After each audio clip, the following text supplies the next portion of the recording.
မ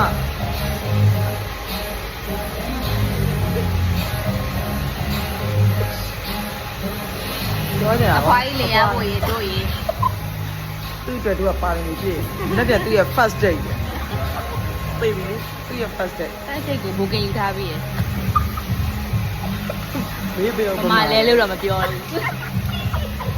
ပြေးပြီဒီညကိုတို့ဒီပိုင်ကို TikTok ကိုပြင်မယ်သူ့ကိုတက်သွဲမယ်နော်လက်မ first date လက်ရေးလဲနော်အနားပြေးတာပါတချင်းဆိုမှာမောင်လေး မောင်လေးစားရတယ်မောင်လေးစားတဲ့ချင်းစုံပါတယ် ရီစားဖြစ်ဖို့9မိနစ်လိုပါအဲ့ချင်းနဲ့ကတင်လိုက်တာဟေးဟဲ့ပါရမီဖြစ်ကြရကျမတို့များပါသူ့အတွက်